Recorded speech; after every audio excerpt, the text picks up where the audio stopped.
রুমাল, ছাতা এবং পানি এই তিনটা সবসময় সাথে রাখবেন, কারণ বাইরে প্রচন্ড গরম। গরমের মধ্যে এগুলো কিন্তু অনেক বেশি দরকারি। খামার থেকে একদম টাটকা টাটকা ডিম নিয়ে এসেছি। আমার খুব কাছের একজন ব্যক্তি, তার খামার। কি সুন্দর রেইন লিলি ধরেছে আমার বারান্দা বাগানে। এই রোলিং ট্রেতে ডিম রাখা কিন্তু অনেক বেশি উপকারী। যখন একটা করে ডিম শেষ হয়, এটা সরালেই অটোমেটিক রোলিং হয়ে সবগুলো ডিম একে একে নিচে চলে আসে। বেলি ফুল গাছটা একদম টবে লাগাবো। ডিমের যে কেস এবং ট্রেতে রাখার পরে যতগুলো ডিম বাঁচলো সকলে আমি বাস্কেটের মধ্যে রাখলাম। হ্যালো, আসসালামু আলাইকুম। কেমন আছেন সবাই? আশা করি সবাই অনেক অনেক ভালো আছেন। আলহামদুলিল্লাহ আমরা অনেক অনেক ভালো আছি। আরেকটি নতুন ডেইলি লাইফ ব্লগে সবাইকে স্বাগত জানাচ্ছি, আর সেই সাথে সবাইকে শুভেচ্ছা জানাচ্ছি এই সিজনের প্রথম রেইন লিলি ফুলের। দেখেন কি সুন্দর রেইন লিলি ধরেছে আমার বারান্দা বাগানে, দুইটা মাত্র রেইন লিলি। মাশাআল্লাহ মাশাআল্লাহ, নতুন অতিথির আগমন এই সিজনে। আসলে হঠাৎ করে আজকে বারান্দায় এসেছি, এসে দেখি যে এরকম রেইন লিলি ফুটে আছে, দেখেই তো মনটা ভরে গেল। মাশাআল্লাহ, শুক্রবার দিন আমাদের কাছে পবিত্র একটি দিন, আর এই শুক্রবার দিনেই পড়েছে আশুরার দিন। তো আশুরা উপলক্ষে এদিকে কিন্তু তাজিয়া মিছিল বের হয়েছে। মুসলমানদের মধ্যে শিয়া সম্প্রদায় এই দিনটাকে অনেক গুরুত্বপূর্ণ ভাবে পালন করে। সুন্নি মুসলিমরাও ইনফ্যাক্ট পুরো পৃথিবীর সকল মুসলিমরাই দিনটিকে অনেক স্মরণীয় ভাবে পালন করে। এই দিনটাতে ইমাম হুসাইন, ইমাম হাসান সেই কারবালার প্রান্তরের সেই মর্মান্তিক মৃত্যুবরণ করেন। সেই উপলক্ষেই কিন্তু এই দিনটা মুসলিমরা অনেক ভাবে পালন করেন। এখানে এই বিষয়টা আমার কাছে অনেক ভালো লেগেছে। সবার জন্য এখানে পানি রেডি করে রাখা হয়েছে। এগুলো হয়তো ব্র্যান্ড নিউ নতুন পানি নয়, হয়তো টিউবওয়েলের পানি। এখানে পানি কিন্তু টিউবওয়েলের পানি খাওয়া যায়। এই গরমে এটা কিন্তু অনেক ভালো এবং উপকারী একটা বিষয়, যেটা আমার কাছে অনেক বেশি ভালো লেগেছে। আর এই তো আমরা চলে এসেছি খামারে, একদম খামার থেকে টাটকা টাটকা ডিম নিব। আমার পরিচিত এক ভাইয়ের খামার, বিশাল এরিয়া জুড়ে এই খামারটা। অনেকগুলো মুরগি একসাথে দেখলাম আর অনেক ডিম একসাথে দেখে বেশ ভালো লাগলো। খামার থেকে একদম টাটকা টাটকা ডিম নিয়ে এসেছি। আমার খুব কাছের একজন ব্যক্তি, তার খামার, তো তার এখান থেকে ডিম নিয়ে এসেছি। মাশাআল্লাহ, ডিমগুলো অনেক সুন্দর, অনেক বড় এবং একদম ফ্রেশ ডিম। তো এগুলো বের করে নিয়ে আমি এখন গুছিয়ে রাখবো। সুন্দর করে এভাবে পাঠিয়েছে, দেখেন একদম খাঁচির মধ্যে, আর অনেক কেয়ারফুলি এভাবে আর কি সবগুলো প্যাকেট করা হয়েছে। অনেক বড় সাইজের ডিম। ডিমগুলো আমি এখন আমাদের যে রোলিং ট্রে আছে সেটাতে উঠাবো। ফ্রিজের যে ডিম রাখার যে কেস আছে সেটাতে রাখবো, আর কিছু রাখবো বাস্কেটে, যেহেতু 2 কেস ডিম। আর এখানে 2 কেস 60টা ডিম আছে মোট। কিছু ডিম আমি অফ ক্যামেরাতে এই যে ট্রে আছে এখানে রেখে দিলাম, মানে ফ্রিজের যেটা হচ্ছে ডিম রাখার যে কেস সেখানে রাখলাম। আর আমার যে ডিম রাখার ট্রে আছে এবার সেখানে রাখবো, এখানে কিছু রেখে দেব। এই রোলিং ট্রেতে ডিম রাখা কিন্তু অনেক বেশি উপকারী। যখন একটা করে ডিম শেষ হয়, এটা সরালেই অটোমেটিক রোলিং হয়ে সবগুলো ডিম একে একে নিচে চলে আসে। অনেক ভালো লাগে আমার কাছে এটা। তো এভাবে আমি এটা রেখে দিলাম। এখন এটা ফ্রিজের মধ্যে রেখে দেব, যেহেতু গরমের দিন, ডিম কিন্তু ফ্রিজে রাখতে হবে অবশ্যই। কিছু এখানে রেখেছি, আর কিছু এই যে রোলিং যে ট্রেটা আছে সেখানে রাখলাম এভাবে। ফ্রিজের ডিমের যে কেস এবং ট্রেতে রাখার পরে যতগুলো ডিম বাঁচলো সকলে আমি বাস্কেটের মধ্যে রাখলাম। আর এই বাস্কেট ধরে এটা আমি ফ্রিজে রেখে দেবো। আমি এভাবে ফ্রিজে রেখে দেই। অনেক সময় দেখা যায় যে ডিম যখন বেশি হয়ে যায়, এই তো এভাবেই সুন্দর করে আমি বাস্কেটের মধ্যে করে ডিম রেখে দিলাম। ট্রে আবার সুন্দর করে এভাবে বেঁধে ব্যাগে রেডি করে রাখলাম। এটা আবার দিয়ে দেবো রিটার্ন করে। চলে এলাম বেলি ফুল গাছটা টবে লাগানোর জন্য। আসলে শত ব্যস্ততার মাঝে সবকিছুই করতে হয়, সময় পাচ্ছিলাম না কখন লাগাবো। গত ভিডিওতে তো দেখালাম যে অবশ্যই সেটা হচ্ছে আপনাদের সাথে শেয়ার করব। আর এতে চলে আসলাম আজকে বেলি ফুল গাছটা একদম টবে লাগাবো। তাই এই টবটাতে লাগাবো। এটা অনেক বড় একটা টব, বেশি মাটিতে বেলি গাছ ভালো হবে। এখানে পিটুনিয়া গাছ ছিল, যেহেতু শীতকাল চলে গেছে পিটুনিয়া গাছটা মারা গেছে। এখন এই টবটাতে আমি বেলি ফুলের গাছটা লাগিয়ে নিচ্ছি। মাটিটা কিন্তু একদম রেডি আছে, শুধু আমি একটু আলগা করে নেব। আর এখানে কিন্তু ভালো মাটি আছে, নার্সারির মাটি আছে, এর আগে যেহেতু গাছ ছিল। তো এটা আমি এখন একটু সুন্দর করে মাটিটা ঝুরঝুরে করে নিয়ে তারপরে গাছটা লাগিয়ে নিচ্ছি।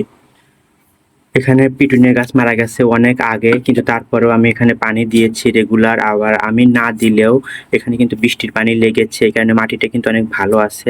একটানা অনেক দিন মাটি কিন্তু শুকিয়ে খড়ে করে রাখাটাও ঠিক না। আর দেখেন কি সুন্দর আছে, মাটির কোয়ালিটিটা কিন্তু অনেক ভালো আছে। এখন এই গাছটা আমি এখানে লাগিয়ে নেব।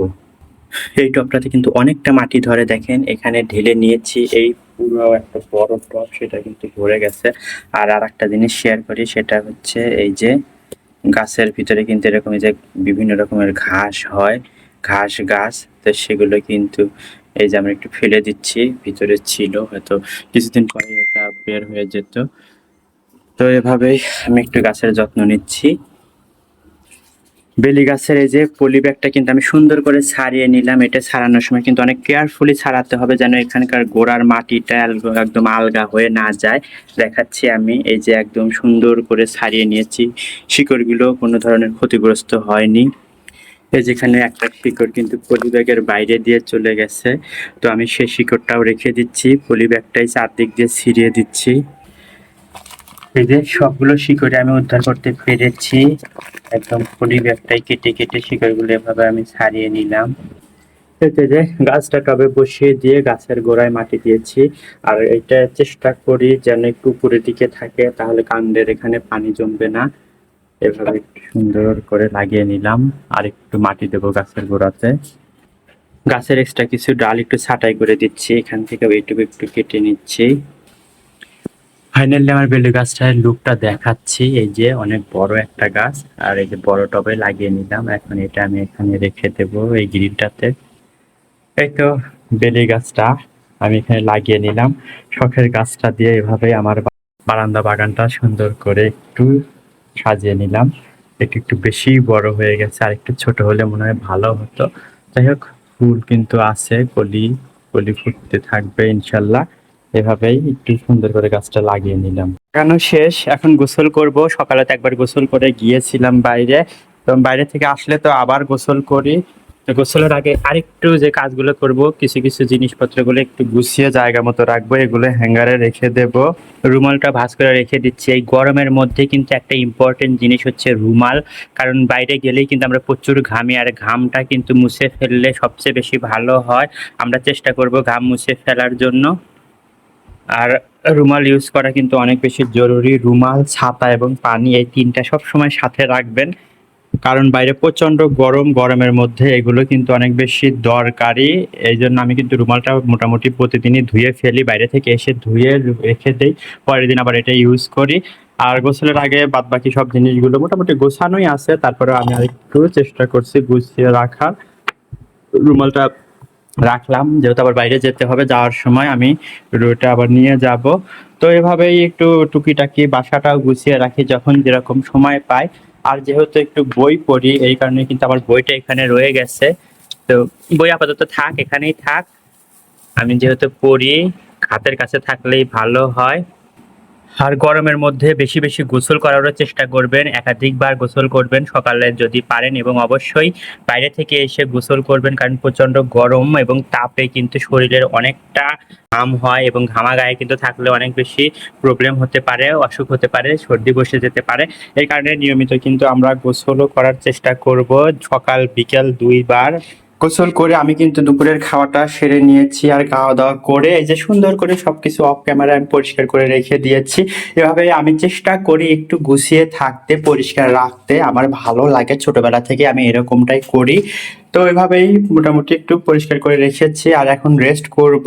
এতে একটু বের হয়েছি, বাসায় ভালো লাগছিল না একা একা, তো একটু বের হয়েছি কলিগদের সাথে একটু আড্ডা দেবো। আর আমার এখানে তো সার্কেল আছে, আমার একটা কলিগ বেলি গাছ কিনেছে, তো শহরের মধ্যে মাটি খুঁজে পাচ্ছে না, তো আমার বাসা থেকে একটু মাটি ওর জন্য নিয়ে যাচ্ছি। আলহামদুলিল্লাহ, রাজবাড়ী শহরটা আমার এখন পানের শহর। এই শহরটার মানুষগুলো যেরকম আমার অনেক বেশি আপন, এই শহরটাও আমার কাছে ঠিক ততটাই আপন। আর আমার যে সার্কেল আছে, সবার সাথে অনেক ঘোরাঘুরি হয়, অনেক ভালো সময় কাটে, অনেক আড্ডা হয়। আর আমরা এই তো কয়েকজন মিলে চলে যাচ্ছি সুদূর সেই ক্যাফে অরণ্যক, সেই কুলারহাটের কাছে, প্রায় 10-15 কিলোমিটার দূরে বাইক নিয়ে আমরা যাচ্ছি, মোট 8 জন। আর আর আসলে পুরো রাস্তাটা অনেক বেশি ভালো লাগছিল, অনেকটা রাতে হয়ে গেছে। তো এই রাতের বেলা বাইক করে যাচ্ছি আমরা, আর এখানে এসে অনেকটা সময় আমরা কাটাইছি, অনেক ভালো লেগেছে।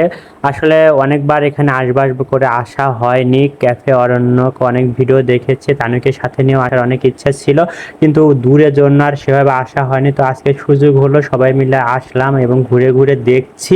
বেশ সুন্দর, এত সুন্দর ডেকোরেশন করেছে এখানে। দিনের বেলায় এসে কিন্তু অনেক ভালো ভিডিও করা যাবে, ছবি তোলা যাবে, আর এত সুন্দর সুন্দর মানে ছবি তোলা যাবে এখানে। অবশ্যই সেটা দিনের বেলা আসতে হবে। তো আমরা কিন্তু এখানে ঘুরলাম ফিরলাম। আমি তানি এবং তাপসিরকে খুব খুব মিস করছিলাম, আর ভাবছিলাম ওরা যখন রাজবাড়িতে আসবে ওদেরকে নিয়ে ইনশাল্লাহ এখানে বেড়াতে আসবো। তো তারপরে আমরা কিন্তু পাশেই হালকা পাতলা একটু খাওয়া দাওয়া করেছি, তারপরে এই তো আমরা বাসার দিকে যাচ্ছি।